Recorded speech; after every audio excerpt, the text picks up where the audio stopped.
இது ஒரு awareness video மாதிரின்னு வச்சுக்கோங்க. நம்ம பிஸ்னஸ் ஸ்டார்ட் பண்ணி 6 to 8 மந்த்ஸ் ஆகுது. நிறைய பேர் வந்து எனக்கு ப்ரொமோஷனுமே பண்ணி கொடுங்க. நான் வீட்டிலேருந்து இந்த மாதிரிலாம் பிஸ்னஸ் பண்ணுறேன்னு கேட்டிருக்காங்க. அவங்ககிட்டலாம் நான் ப்ராடக்ட்ஸ் மட்டும் தான் வாங்கி பண்ணி கொடுத்துருக்கேன். பைசா எதுவுமே வாங்கினதில்ல. அவங்களும் அதை பற்றி பேசல. நானும் அதை பற்றி கேட்டதே இல்லை.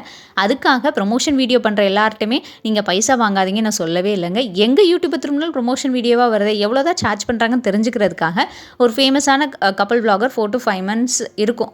அவங்களுக்கு குழந்தை பிறந்து இப்போ தான் ரீசெண்டாக. அவங்ககிட்ட கேட்டதுக்கு நார்மலாக எவ்வளோ வாங்குவீங்கன்னு கேட்டதுக்கு 50+ அப்படின்னாங்க. 50ல தான் ஸ்டார்ட் ஆகுது போல், 50,000லேருந்து. என்கிட்ட கேட்டாங்க. நான் ஹோம் பேக்கிங் தான் பண்ணுறேன்னா அப்படியே ஸ்டாப் பண்ணிட்டாங்க. நான் பே பண்ண மாட்டேன்னு நினச்சிட்டாங்க போல். ஒரு 4 நாளைக்கு முன்னாடி இவங்களுடைய ஷார்ட்ஸ் என் காலில் பட்டுக்கிட்டே இருந்துச்சு. அவங்க வந்து மதுரை சைடு தான். அவங்க நேமே நான் ரிவீல் பண்ண விரும்பலை. தெரிஞ்சுக்கலாமே தான் அவங்ககிட்ட என்கொயர் பண்ணேன். அவங்களுக்கு ஆல்மோஸ்ட் வந்து பார்த்தீங்கன்னா 4 lakh சப்ஸ்கிரைபர்ஸ். ஒவ்வொரு வீடியோமே 80,000 to 1 lakh வியூஸ் போகும். அவங்களே ஒரு ரீலுக்கு 10,000+ ப்ராடக்ட்ஸ் வந்து கேட்குறாங்க. நான் பயங்கர ஷாக் ஆகிட்டேன்.